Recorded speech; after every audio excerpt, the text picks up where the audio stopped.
देख रहे हैं आमने सामने नूरुल आरफीन के साथ।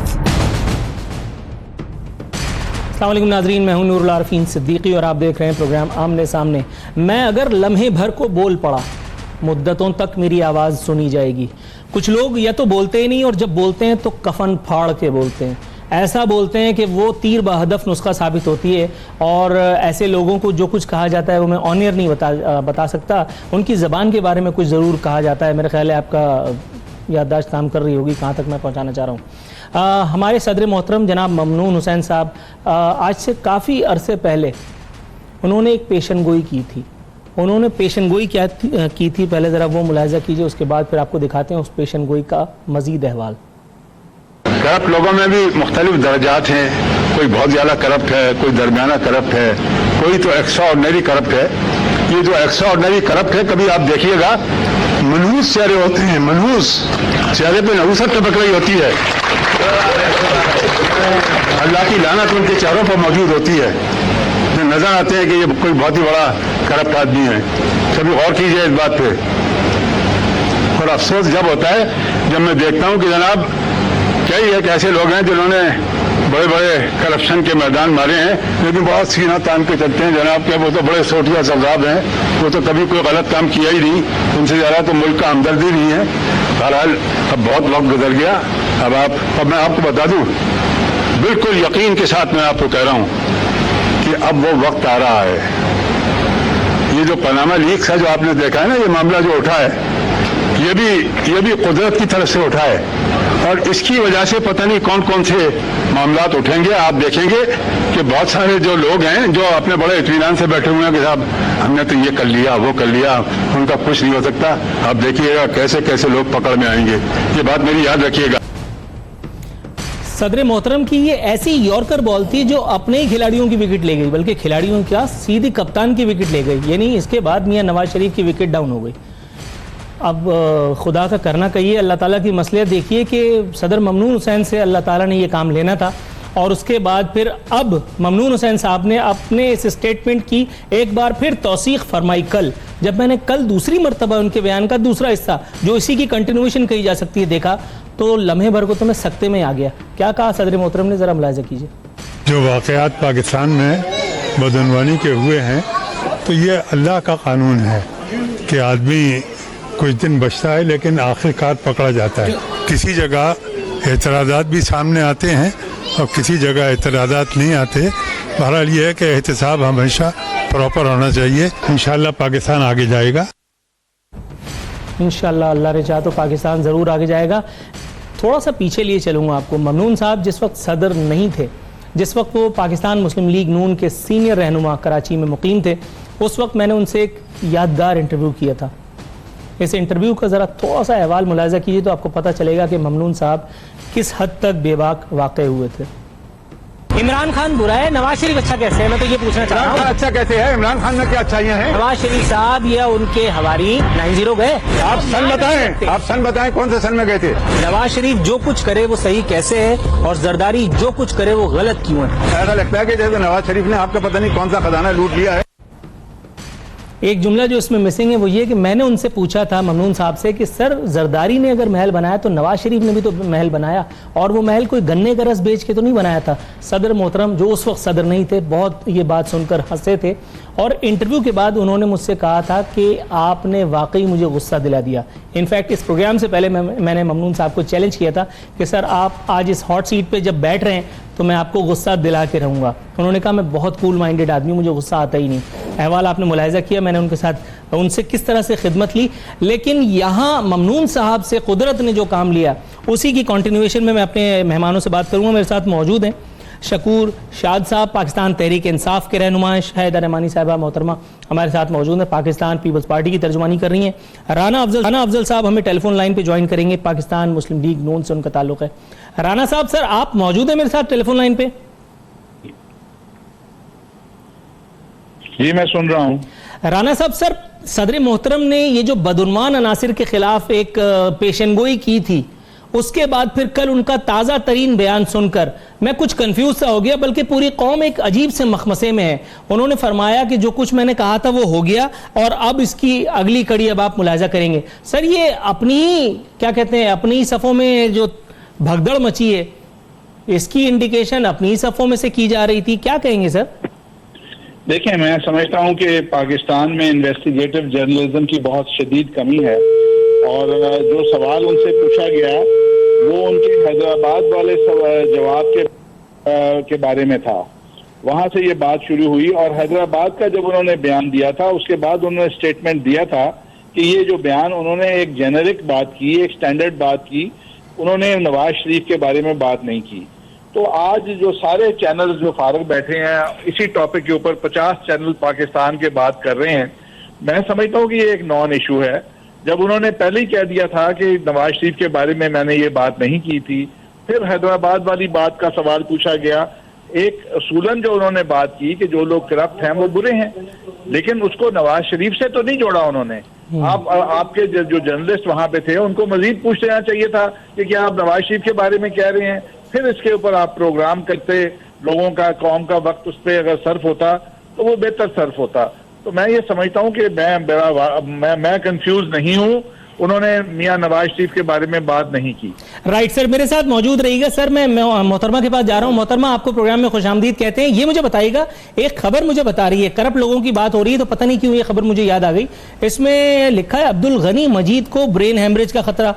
मनी लॉन्ड्रिंग केस में गिरफ्तार ओमनी ग्रुप के सरबराह और साबिक सदर आसिफ अली जरदारी के करीबी दोस्त अनवर मजीद के बेटे अब्दुल गनी मजीद को रात भर जगाकर तफ्तीश की जाती है, जिसकी वजह से उनको ब्रेन हेमरेज का खतरा है। ये अल्लाह मियां के यहाँ से फैक्स आया था या ये फरमाइशी खबर है जो चलवाई गई है ताकि कोई बीच में से कोई बीच बचाव की सूरत निकाली जाए? देखिए जी, ये तो आपको पता होगा कि किस तरीके से खबर चली है, किसने चलवाई है, कैसे तो हुआ है। खबर लगी जब मामला कोर्ट में है, मामला कोर्ट के अंदर है, वो खुद जो है तफ्तीश के अंदर हैं, हिरासत में हैं और गिरफ्तार हैं, तो लाजमी बात है कि ये हमें नहीं मालूम कि किसने किस तरह चलवाई है। अगर आपके पास एक खबर आई है तो किन जराए से आई है, किसने की, मेरे पास मालूम होना चाहिए। इससे मेरा क्या ताल्लुक? मैं रिश्तेदार तो नहीं हूं, अखबार में छपी है मैम, वेब डेस्क नहीं, अखबार में छपी है या जो भी सहाफियों के जराए होते हैं, लेकिन इससे मेरा क्या ताल्लुक? नहीं, वो आसिफ अली जरदारी साहब का नाम लिखा हुआ था ना, तो मैं इसलिए आपसे तरदीद या तस्दीक चाह रहा था। देखें जी, आसिफ अली जरदारी साहब एक नाम है और आसिफ अली जरदारी साहब ने जिस तरीके से अपनी को परवान चढ़ाया है, जिस तरह से ये आज थर्ड टेन्योर में जमहूरियत दाखिल हुई है, तो ये सब आसिफ अली जरदारी कैसे इस मकासद के लिए उसमें इस्तेमाल किया जाता रहा है। लेकिन अल्हम्दुलिल्लाह आसिफ अली जरदारी साहब के ऊपर 90s से लेके मुख्तलिफ इल्जामात लगते रहे और वो अदालतों को फेस करते रहे और 11 साल पाबंदे सलसल रहने के बाद भी कोई उनके ऊपर जुर्म साबित ना हो सका और अदालतों ने बाइज्जत बरी किया। तो ये इस तरह के ट्रायल, इस तरह के हथकंडे आसिफ अली जरदारी साहब के या पाकिस्तान पीपल्स पार्टी के जेलों नहीं है, दुरुस्त है, got your point. Shakoor Shah साहब, सर ये मुझे बताइएगा, सदर साहब ने जो इंदिया दिया वो नवाज शरीफ साहब के लिए नहीं था, राना अफजल साहब बड़े क्लियर है इस बारे में। दूसरा जो मैंने सवाल किया मोहतरमा शाहिदा रहमानी साहिबा से, उन्होंने भी बता दिया कि Asif Zardari has nothing to do with Abdul Ghani Majeed या अनवर मजीद। ये मुझे बताइए, पीपल्स पार्टी से निकल करके या किसी और सियासी जमातों से निकल करके पाकिस्तान तहरीक इंसाफ की सफ़ों में शामिल होने वाले वो अनासिर जिनकी कारकर्दगी पहले ही इन्वर्टेड कॉमास में मशकूक रही है, जिनके हवाले से करप्शन के इल्जामात हैं या कोई और चीज़ें हैं, आपके ख्याल में अगर एहतसाब का डंडा घूमा तो पीटीआई वालों को कितना यानी अमान नसीब होगी? देखें जी, सबसे पहले तो सदर साहब की तकरीर पर मैं थोड़ा सा कुछ कहना चाहता हूँ कि मुझे तो आज ये लग रहा है कि शायद 5 तारीख के बाद सदर साहब भी तहरीक इंसाफ में शमूलियत का ऐलान करेंगे। तो ये क्या बात कर दिया आपने? ठीक है, वो जिस तरीके से बोल रहे थे तो और वो बहुत ज़्यादा बाखबर भी होंगे, मुल्क के सदर हैं तो बहुत ज़्यादा बाखबर भी होंगे, तो उनके सामने सारी सूरत भी होगी। उनको पता है कि आने वाले दिनों में कौन कौन जेल में होंगे, कौन कौन करप्शन के किन चार्जेस में क्या क्या सबूत सामने लाए जा चुके हैं और बहुत जल्दी बहुत सारे लोग जेल में जा रहे हैं, तो उसकी इतला तो होगी। सर जेल में कौन कौन जा रहा है एहतियातन? सदर साहब से पूछ लें, वो ज़्यादा बेहतर बताएंगे मुझसे ज़्यादा। ठीक है ना? तो रही बात ये कि अगर करप्शन अगर किसी पीटीआई वाले ने भी किया है तो उसको सुरखाब के पर नहीं लगे, उसका भी एहतसाब होना चाहिए। कोई एहतसाब से बात नहीं होना चाहिए, लेकिन उसका एहतसाब होना चाहिए, होगा, जरूर होना चाहिए, होगा, चाहे अपनी सफ़े खाली हो जाए भाई, कोई भी हो। इस मुल्क में अगर आपको मुल्क को आगे ले जाना है तो करप्शन एक नासूर है, दीमक है, उसका खात्मा बहुत जरूरी है, चाहे किसी ने भी किया, बहुत जरूरी है। राना अफजल साहब, यहाँ मुझे ब्रेक लेने का कहा जा रहा है। सर मेरे साथ टेलीफोन लाइन पर रहिएगा, हम ब्रेक से वापस आएंगे तो आपसे एक इंतहाई अहम सवाल मैं पूछना चाहूंगा कैप्टन सफदर साहब से मुताल्लिक, हनीफ अब्बासी साहब से।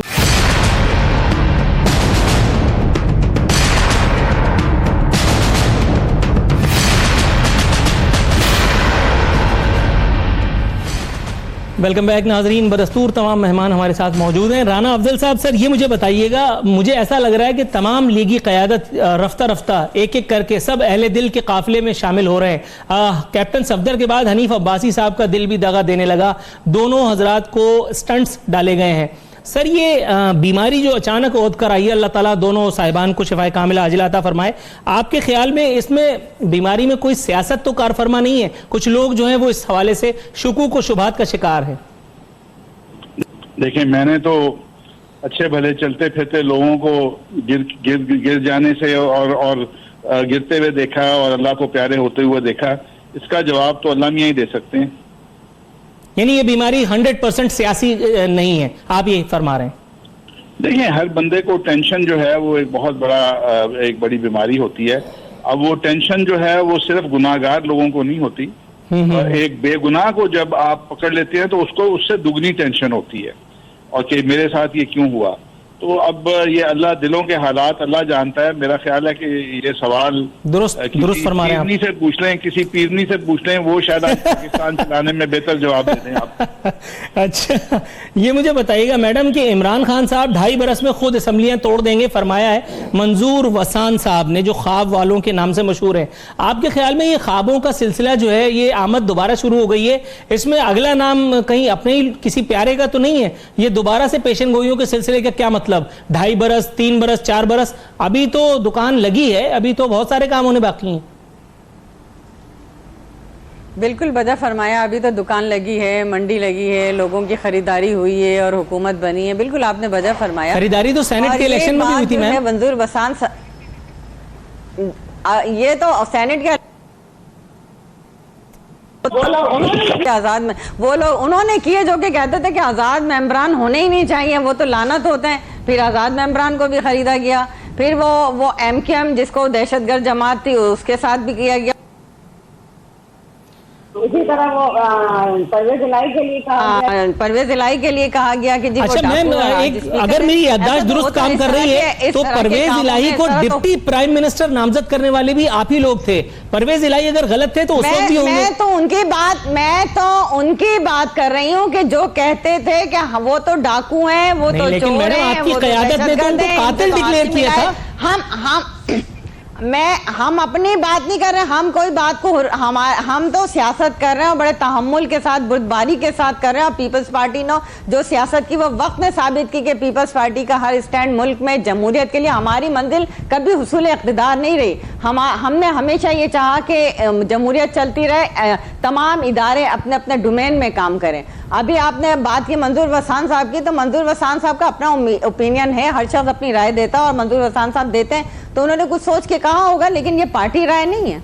दुरुस्त है। अच्छा सर, ये शकूर शाह साहब ये मुझे बताइएगा, लीगी क़यादत हर नॉन इशू को इशू बनाने के लिए आजकल कोह पे चढ़ी जा रही है। आपके ख्याल में ये नॉन इशूज़ की सियासत क्यों होने लगी है? अब इमरान खान साहब की नमाज को लेकर, ईद की नमाज को लेकर उसकी तस्वीर जारी नहीं हुई, इस हवाले से बातें की जा रही हैं। ये आपके ख्याल में वक्त इन सब बातों का है? इमरान खान साहब को मुसल्ले पर खड़ा देखकर क्यों बिलावजह ये तस्कीन हासिल करना चाह रही है लीगी क़यादत? मैं आपको एक बात बताऊँ, अभी पिछले दिनों जब मैं बनी गाला में खान साहब से मिला, जैसी हमारी मुलाकात खत्म हुई फौरन जाके उसने मुसल्ला लेके वही नमाज पढ़ना शुरू कर दिया। असर की नमाज का टाइम था।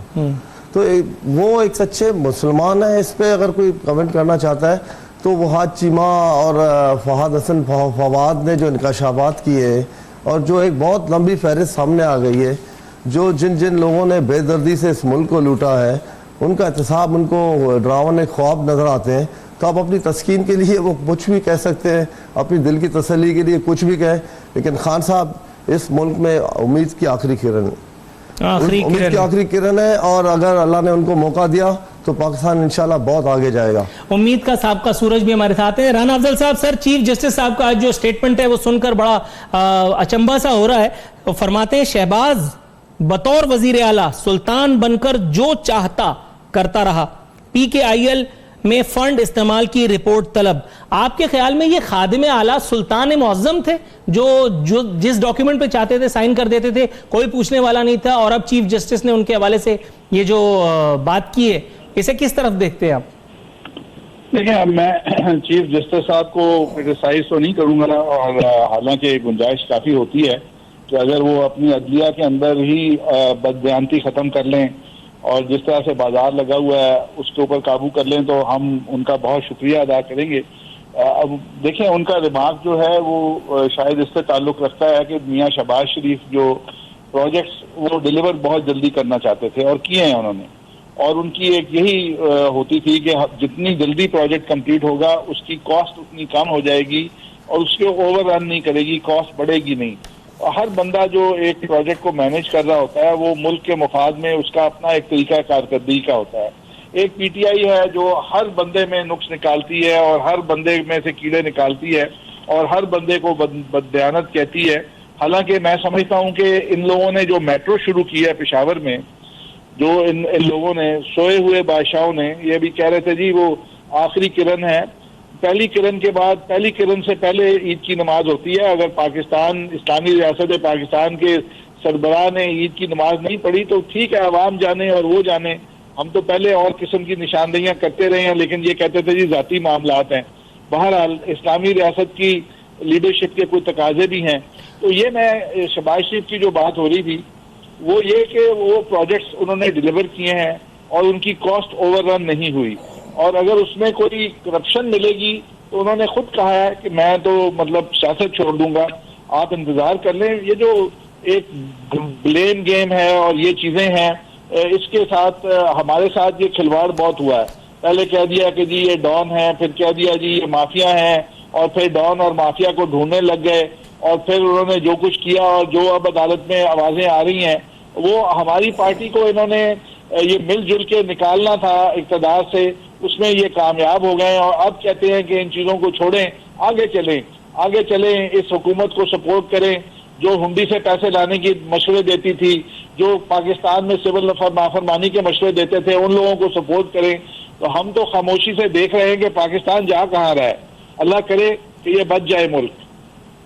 अच्छा मोहतरमा, ये मुझे बताइएगा, बल्कि यहाँ वक्त हुआ एक मुख्तसर से कमर्शियल ब्रेक का, ब्रेक से वापस आऊंगा तो आपसे एक सवाल बहुत मुझे पूछना है, और वो ये कि निसार खोड़ो साहब भी गिनती गिनने लगे हैं। वो उन्होंने फरमाया कि इमरान खान के पास अपने एजेंडे पर अमल दरामद के लिए महज 94 दिन रह गए। तो आपके ख्याल में ये अपना काम छोड़कर दूसरों की गिनती गिनने की इस वक्त क्या जरूरत पड़ी है? नाज़रीन, यहाँ वक्त हुआ एक मुख्तसर से कमर्शियल ब्रेक का, ब्रेक से वापस आएंगे तो राना अफजल साहब, शकूर शाद साहब और मोहतरमा शाहिदा रहमानी साहिबा हमारे साथ होंगे।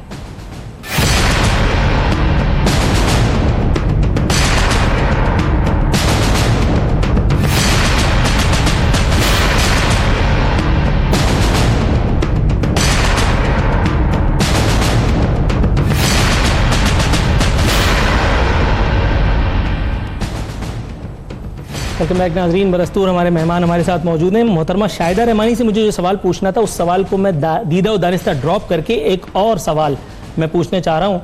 मोहतरमा, ये मुझे बताइएगा, अभी थोड़ी देर पहले एक खबर चल रही थी कि जी हमारे जो नेक्स्ट गवर्नर हैं वो इंटर पास हैं और उसके ऊपर बड़ा एतराज़ हो रहा था।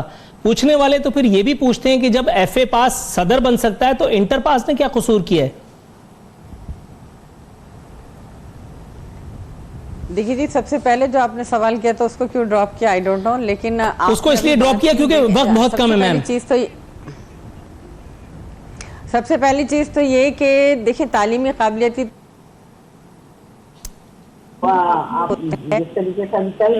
जिस तरीके से अभी चल रहा है सोशल मीडिया पे, तो वहाँ पे कोई कैद तो नहीं है, लेकिन अगर गवर्नर होता है उसमें ये चल रहा है कि जी जामियात का, जाहिर है तमाम यूनिवर्सिटीज़ का वो चांसलर होगा। और दूसरी बात ये कि वो लोग जो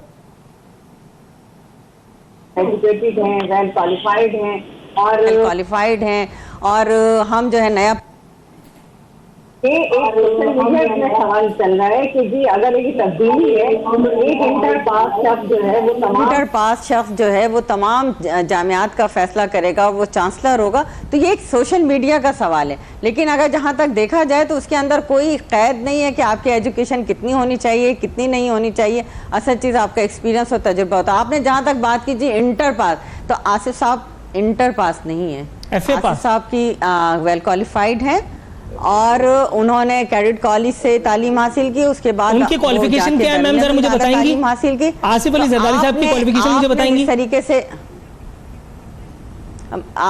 मेरा ख्याल में आसिफ साहब ने बाहर से डिग्रीज ली है और वेल क्वालिफाइड है। वो उनके ऊपर आप ये नहीं कह सकते कि जी वो FA पास है, FA पास नहीं है। राइट। अच्छा राना अफजल साहब, सर ये मुझे बताइएगा, मैं आपसे ये जानना चाह रहा था, अपोजिशन जो है वो अपोजिशन तो बाद में करेगी, पहले किसी नुक्ते पर, किसी नतीजे पर तो पहुंच जाए। यहाँ तो मुश्तरका सदारती उम्मीदवार ही जुएशीर लाने के मुतरादिफ हो गया है। कभी कोई और नाम आ रहा है, अभी कोई और नाम आ रहा है, एतजाज हसन के नाम पे फड्डा पड़ गया है। कौन होगा मुश्तरका सदारती उम्मीदवार अगर हुआ तो? देखिए इंशाल्लाह सदारती उम्मीदवार इन्हीं अपोजिशन से ही होगा और मेरा ख्याल है इत्तेफाक हो जाना चाहिए और हो भी जाएगा। आप एक दिन इंतजार कर लें। अभी जो आप बात कर रहे थे, तालीम की बात कर रहे थे, देखें एक तो PTI के बड़े बुलंद व बांग दावे हैं कि हम पता नहीं क्या आसमान से तारे तोड़ के लाएंगे और बहुत सारे काबिल लोगों को लेके आएंगे। तो अगर आपने यही कहना है कि जी पीपल्स पार्टी में भी जस्टिफिकेशन ढूंढनी है जाके और आज से पुराने लोगों में ढूंढनी है, तो फिर नया पाकिस्तान आप कैसे बना रहे हैं? और दूसरी बात यह है कि ये सिर्फ 12 पास नहीं है, इनके ऊपर अमेरिका में कोई गाड़ियों के फ्रॉड के भी सोशल मीडिया के ऊपर चल रहे हैं मामला। तो कोई क्रेडिबल पर्सनैलिटी नहीं है जिनको आप गवर्नर बनाने जा रहे हैं। वो उन चीजों का भी उनसे जवाब दें कि क्या अमेरिका में उनको सजा हुई थी, क्या उन्होंने जुर्माने अदा किए थे। लेकिन सर जब आपकी हुकूमत आई थी तो मुझे याद है इशरतुल इबाद खान को आपने गवर्नर बरकरार रखा था। इशरतुल इबाद की क्वालिफिकेशन क्या थी, मां सिवाय इसके कि वो अल्ताफ हुसैन की खुशामद बहुत अच्छी करते थे? देखें ये जस्टिफिकेशंस हैं, अगर आप इसी जस्टिफिकेशन पे PTI भी चलना चाहती है तो वो लगा देंगे। उनके पास आज नंबर्स हैं, आज उनके पास गवर्नमेंट है, वो जिसको चाहेंगे लगा देंगे। लेकिन फिर ये बातें ना करेंगे हम नया पाकिस्तान बना रहे हैं। और दूसरी बात यह कि जो बाहर के मुल्कों के सजा याफ्ता हैं, जिनमें इमरान खान भी साबित है शामिल हैं, उनको ये सजा याफ्ता ही नहीं समझते। सजा याफ्ता पाकिस्तान में सिर्फ सजा हो, उनके खिलाफ फैसले हों तो फिर वो फैसला है, वरना फैसला ही नहीं है। यहाँ कराची में कितने। अच्छा सर ये मुझे बताइएगा, वक्त बहुत कम रह गया। शकूर शाह साहब, मैम मैं जरा शकूर शाह साहब से एक सवाल पूछ लूं। सर ये मुझे बताइए, एक कहावत है, दुख झेलें भी फाख्ता कौए अंडे खाएं, यानी टांग टूटी है मेरी और प्लास्टर चढ़ा दें आप मेरे पड़ोसी की टांग पे। ये अजीब सी बात है। इमरान साहब ने, जो डॉक्टर इमरान साहब ने, उन्होंने पिटाई की एक सरकारी मुलाजिम की, और आपने जो कार्य खैर किया वो ये कि ईदी होम को 5 लाख रुपए दे दो। ये किस किस्म का इंसाफ है? और आपके ख्याल में ये करने से पहले 1 मिनट के लिए सोचना नहीं चाहिए था? फिरदौस शमीम नकवी साहब को अगर अपनी दोस्ती निभानी थी, उसके तो कुछ और भी तरीके हो सकते थे ना। ये इतना भोंडा अंदाज क्यों इख्तियार किया? देखें अगर एक कम से कम एक सजा के तौर पर, अलामती तौर पर आपने ये किया कि एक मेंबर को सबक सिखाने के लिए कि आइंदा कोई मुंतखब नुमाइंदा किसी पब्लिक प्लेस पर इस तरह खुलेआम कानून को हाथ में लेते हुए किसी पर तशद्दुद करेगा तो कम से कम के लिए 5 लाख रुपए देने पड़ेंगे। नहीं उसके 5 लाख के साथ साथ ये कहा गया है कि आइंदा अगर कोई करेगा, आइंदा अगर कोई करेगा तो वो नाकाबिले माफी होगा। मुअत्तल कर दी थी सर। आइंदा की आइंदा अगर कोई करेगा, आइंदा अगर कोई आपको कोई एग्जांपल सेट करनी थी शकूर शाह साहब। मैम 2 मिनट दीजिएगा, 2 मिनट दीजिएगा मैम, 2 मिनट दीजिएगा सिर्फ। शकूर शाह साहब अगर आपको एग्जांपल सेट करनी थी तो इनकी विकेट यहीं ले लेते, एक एग्जांपल सेट हो जाती। क्या जरूरत थी इनको इतना स्पेस देने की? देखिए एक बात वो इतने सारे लोगों ने उसे मुंतखब किया। आप क्या चाह रहे हैं कि अभी 2 महीने के अंदर उससे आप इस्तीफा लेकर लेकिन सर अरबपति आदमी के लिए 5 लाख की हैसियत क्या है? 50 रुपए। एक मिनट अवाम जिन लोगों ने उन्हें वोट दिया है उनका क्या कसूर कि आप उनका वो आके राय दी जो उन्होंने इस्तेमाल किया अपने। वहीदा शाह को भी लाखों लोगों ने वोट दिया था, उनको जो है नाअहल कर दिया गया हमेशा के लिए। और इनके लिए एक अलग कानून, जब तक इस मुल्क में इंसाफ नहीं होगा, इसी तरीके से होता रहेगा जब तक नाइंसाफियां होंगी कि एक जो शख्स पसंद है उसके लिए कोई अलग कानून है और जो शख्स नहीं पसंद, पाकिस्तान पीपल्स पार्टी का अगर यही पार्लियामेंटेरियन होता तो उसको जो नाअहल कर दिया जाता। और इनके लिए 5 लाख की हैसियत क्या है? दुरुस्त है। आपके ख्याल में मैम कितना जुर्माना होना चाहिए था? वो क्या इस्लामी फलाई रियासत बन गया है मुल्क, जो आप खुद फैसले कर रहे हैं जी एदी को दे दें, इसको दे दें, ये कौन सा तरीका, ये कौन सा कानून है? अच्छा, आप क्या चाह रही थी? कोई और नजर में था आपका जिसको उसको दे देते 5 लाख रुपए तो आपको इतराज ना होता? नहीं, बात ये नहीं, 5 लाख तो उस शख्स के लिए कोई हैसियत नहीं रखती। बात ये कि जब इस मुल्क के अंदर एक वहीदा शाह लाखों लोगों का वोट लेके मुंतखब हुई थी, पार्लियामेंटेरियन बनी थी, उनको तो आपने यही थप्पड़ मारने पर नाअहल करार दे दिया और वो पार्लियामेंट में नहीं आ सकती, तो फिर इनके लिए एक अलग कानून क्यों है? भाई वो जिस शख्स से उसका झगड़ा हुआ था उसने राजीनामा कर लिया, उस शख्स ने राजीनामा कर लिया, वो खुद भी पीटीआई का सपोर्टर है। अगर वो क्लेम करता, केस करता है, इसको सजा होती तो ये भी